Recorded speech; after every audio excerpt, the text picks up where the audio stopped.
And we are live. Who is that behind that?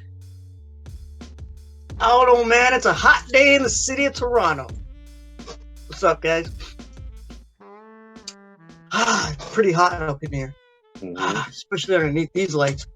Good afternoon, good morning, good evening, ladies and gentlemen. Wherever you are, whatever time it is for you right now, just know that you are locked in until the point with Skip and the King.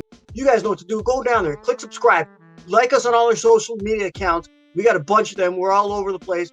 And thank you guys for your support. Thank you guys for enjoying what the content that we have to put out is for you Toronto Raptors and enjoying our fantastic guests, especially our man.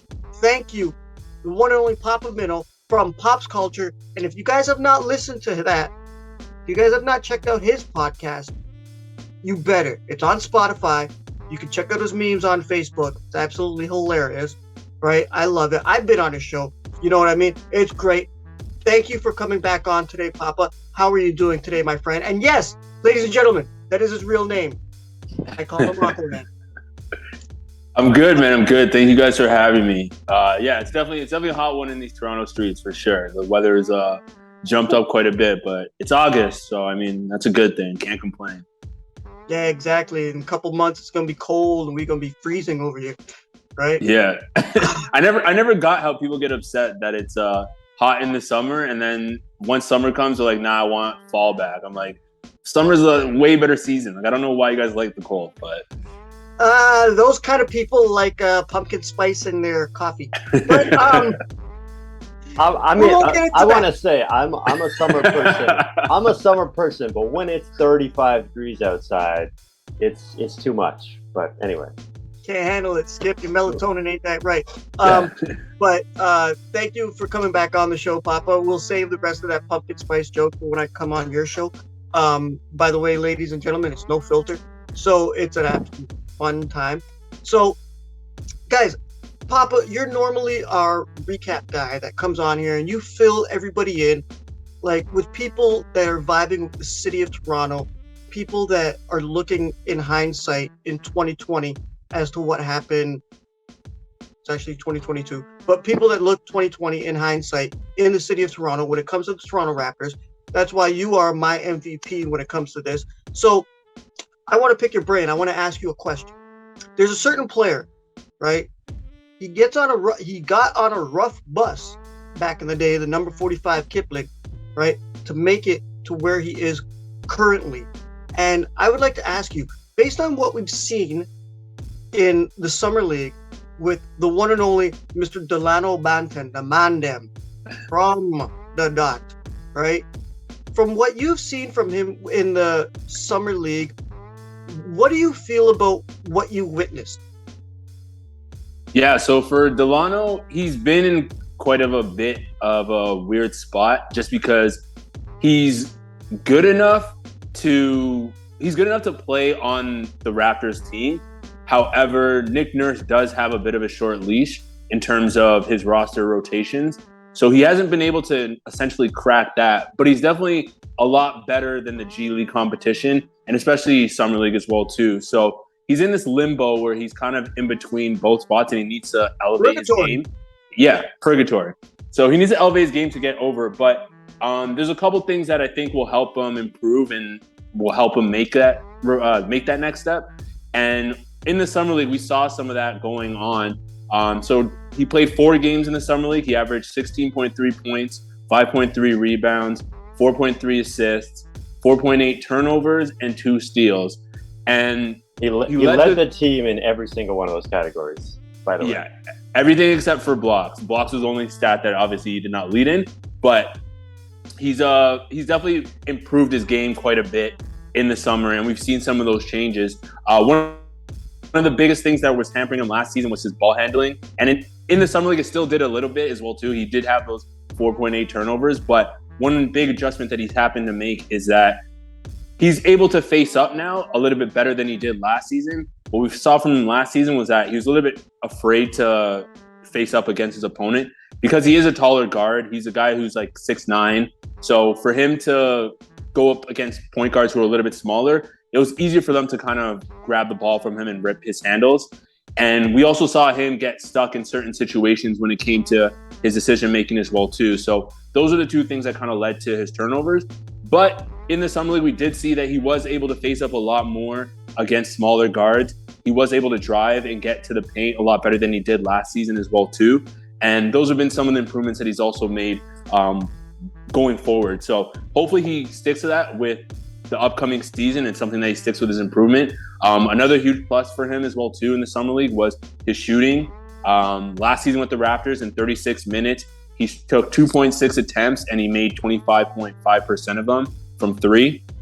Okay. With the 905. Those are the per 36 numbers. Per 36 numbers, yeah, correct. Same thing with the Raptors, with the 905, he took 4.3 attempts per 36, and he was making 39.9% of them. And then in the summer league, he came taking 4 attempts, and he ended up making 36.2% of them. So his three-point shooting has definitely gotten better. We saw variation in his shots as well too. He did have some pull-up transition threes. He had some catch and shoots. So he's mixing it up there and he's able to make more shots more effectively. I think that's going to be probably the biggest adjustment that's going to help him crack that rotation for Nick Nurse next season if he happens to make that leap going forward. We'll get into that.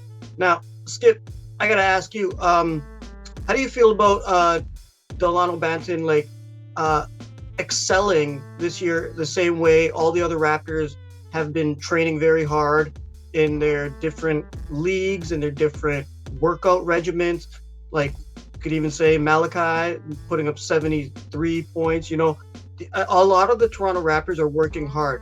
How hard do you think Dalano Banton is working based to cover his faults from last season? Well, like Papa just said, I mean, he really shone out in summer league. The faults are still there in his game, the turnovers mainly. But I think the fact that they featured him so much in summer league really means that they're taking a good long look at him. And as we've been over on this show before, there's basically 9 or 10 rotation spots accounted for, whether or not you include Kem Birch in there. But there's room for that 10th, 11th guy who can be that backup point guard. And it's at the end of the day, it's going to come down to probably Dalano Banton or Malachi Flynn picking up some of those extra minutes. And absolutely, Dalano fits the Raptors mold much better than a Malachi Flynn. He's 6'7" or whatever. Who knows what the actual measurements are, but 6'7" is what he's listed as. He can be this rangy guy. He can run the floor. He can play really fast.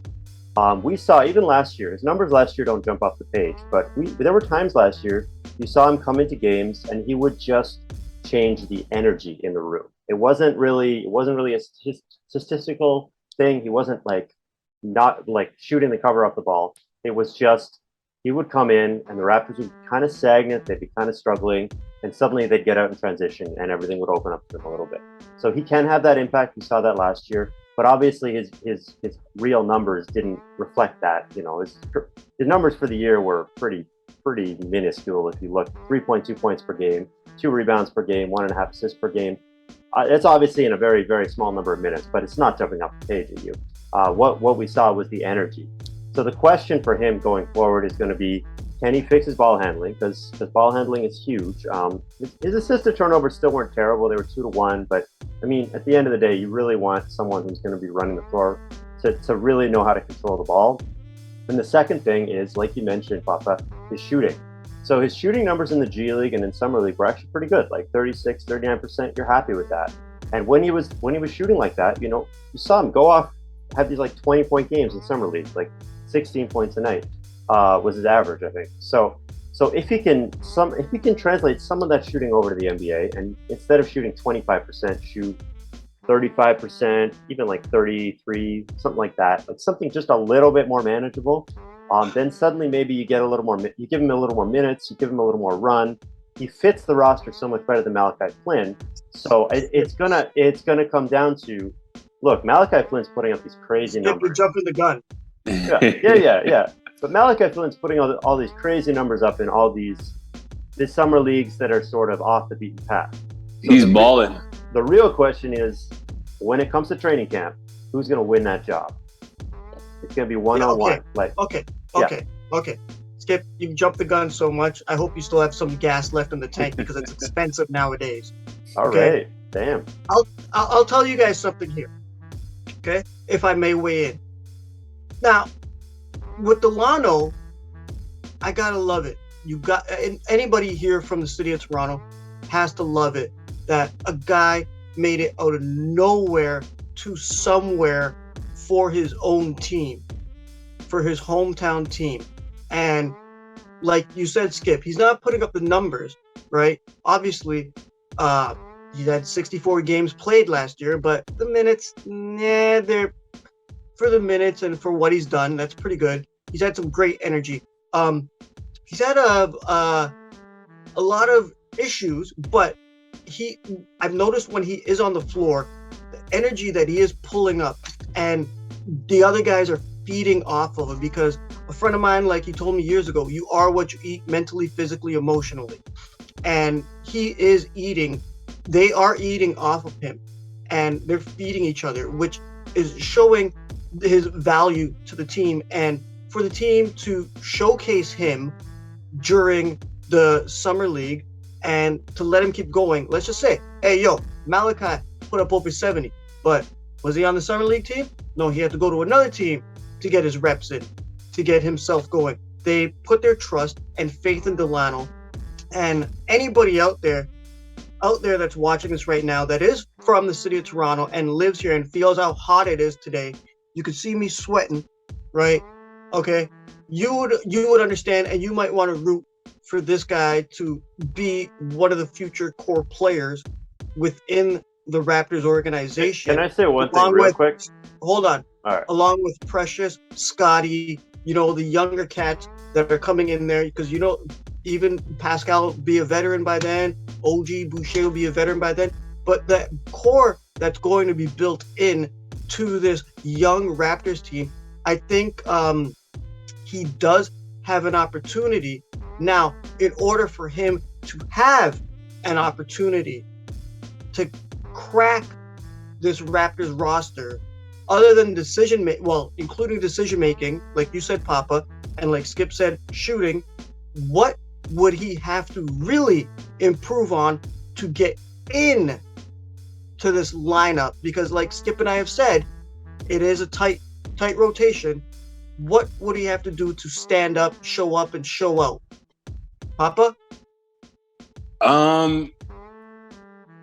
Yeah, I don't know. I think that the biggest thing for him would probably be the ball handling and the shooting for him to crack the rotation. But he would definitely have to beat out, like you said, Malachi Flynn for that spot. Because I think they still would like to look at him for that point guard, just because he is a little bit more traditional. And I know they do have this 6'9" thing going on, where they do want to have these tall dudes playing with, have that length to be able to defend and do multiple positions. But I do think that when they look at Malachi and what he was also able to provide last season, they still probably would rely more so on him to come out and play that point guard position. So in order for Dalano, to beat out Malachi for that spot, it would definitely have to come to his ball handling. You definitely got to get those turnovers down, especially as point guard. And for a team that really values possessions, like we saw it last year, these guys, they need to get out, run and gun and stuff like that. When they were running their offense in the half court, we did struggle quite a bit in terms of shooting and, scoring a little bit in that end. So for them to have turnovers, like that's detrimental to the team. So he's definitely going to have to get those down and get that under control. And then, of course, the shooting as well, too. I think the shooting would be a huge plus as well, because it just opens up this floor for him and everyone else as well, too. It gives a lot of other guys the ability to operate, and he can kind of play off ball as well. And it's definitely a better mix than just having him dominate holding the ball whenever he's on the court. So I would say that the two biggest things would probably be he's not that guy to dominate. Yeah, so I'd say the two biggest things would be the ball handling and the shooting. I think the shooting really opens it up for him, especially when you have guys like in the rotation. If he happens to play with, Pascal or Scotty, guys who you'd want them to have the ball in their hands, I think that would really help him out. But yeah, the turnovers would be the biggest thing, I think, for him to make that huge leap forward next season and crack the rotation. Okay, Skip, thoughts? So I know you got too many. So no, there's a few things here. So obviously, I think the shooting is important. I think you can look at his G League numbers and his Summer League numbers and say, like, there's probably an okay shooter in there. He may have just not shown up in the regular season. Those pressure minutes, sometimes it's tough to get your shots to go in. But it's a little tough with Malachi because I was talking about the energy thing. This is what I was going to try and get into, right? Like, so energy guys are good. Energy guys are great, but energy doesn't really get you anywhere if you want to be in the league for a long time. I mean, Ronda Jefferson was an energy guy. DeAndre Bembry was an energy guy. They were gone after 1 year. Yeah, I mean, so being an energy guy is great, but eventually you have to back that up with productivity. And so the thing with Dalano is, I think being that energy guy, sometimes what happens is he plays really fast. He plays, and that's sort of that's a feature, but it's also a bug because everything's chaotic. Everything's and this is that's part of the what Raptors happens system when you're young. Well, that's part of the Raptors system as well. Like, you don't see the court properly when you're younger. Yeah, the Raptors live in chaos, right? They live off of chaos. They thrive off of chaos. And Dalano is kind of an agent of chaos sometimes, and that can be good. I know how I got these scars. Well, that could be good, but sometimes it's like, okay, if you're going to be the point guard, so to speak, maybe you have to bring things under control a little bit. Maybe you run the floor, and then you slow it down when it's not there. Even when I saw in Summer League when he was putting up those numbers, like, it's still pretty chaotic. It was still just, he had a great game, but it was just because he canned like 5 threes in a row or something. Like, okay, that's great, but can you replicate that? Is that something you can consistently replicate in an NBA setting? And that's sort of that's a tough thing to judge because the Raptors play that way so much anyway that you don't necessarily want to rein him all the way back in. It's just, can you find that balance where he's being that agent of chaos, but he's being that agent of chaos under control? And that's a tough needle to thread. I don't know what you guys think about that. Well, it is. It absolutely is. And that's kind of why I'm saying, like, what is Dalano Banton as an NBA player? Is he this agent of chaos energy guy who's never going to have more than a minimum salary deal? Or is he a guy who can be an established player in the league one day? And that's what we're going to find out over the next couple of years. He only played 1 year, man. Yeah. Got to give the guy a little bit of credit for them showcasing him on the team, right? And letting him handle the ball. Yeah. Right? I mean, got to give him some credit. And plus, we're not there. We're not playing.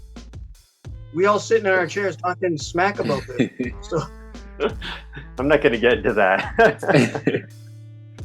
Yeah, one thing real quick, he's still very young. So, I mean, there's a lot of room to improve on this, and he's only going to get better from here. So, yes, I agree with you on that. I mean, counterpoint, we're not talking about a guy who was a high profile prospect. Like, he's done some nice things. But the question is, like, there's lots of guys who can come in the league and just do a couple nice things. I'm talking about, can he stabilize himself with a rotation spot, 10, 15 minutes a night? And we're going to find out this year. I think it's going to be a fierce competition in training camp. Skip, that depends on the organization. That depends with some of these players. You've seen them come in hot and then flame out. Then you see some players that you never even heard of, and then next thing you know, they're on the next level.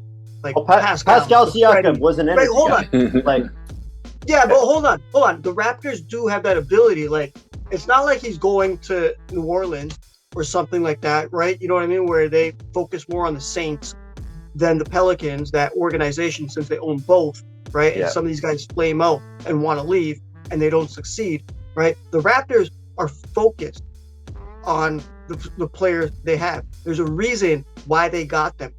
They see potential in certain areas, which is what they want to develop and make them grow as players. Because look at what we got. Look at what we got. Look. We got DeRozan. What happened? Him for Kawhi? Championship, right? Yeah. You know, they see stuff. They see stuff in some of these players, and they see their potential.